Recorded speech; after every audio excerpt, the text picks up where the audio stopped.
Hey guys, welcome back to my one more mini vlog. ఇవాళ మేము మా ఫ్యామిలీతో కలిసి ఉన్నాయి వెళ్తున్నాము.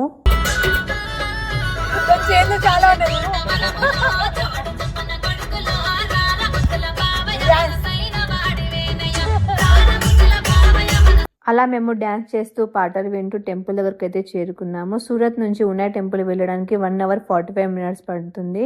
అలా మేము టెంపుల్ దగ్గరికి చేరుకునేసరికి మా విరాజ్ మంచి నిద్రలో ఉన్నాడు. అసలు ఉనాయ్ టెంపుల్ హిస్టరీ ఏంటి అంటే, శ్రీరాముడు ఒకసారి శర్భంగ ఋషి ఆశ్రమానికి వెళ్ళినప్పుడు శర్భంగ ఋషి కుష్టి వ్యాధితో బాధపడుతూ ఉండే.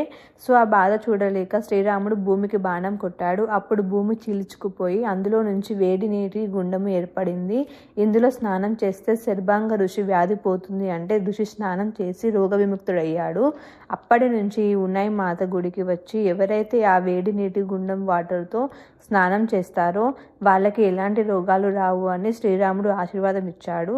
శర్భంగ ఋషి అక్కడి నుంచి వెళ్ళాక సీతాదేవి ఆ వేడి నీటితో స్నానం చేసింది. అది తెలిసిన శ్రీరాముడు, నువ్వు కూడా ఇక్కడ స్నానం చేసావా అని అడిగాడు. అప్పుడు సీతాదేవి నేను స్నానం చేశాను అని చెప్పింది.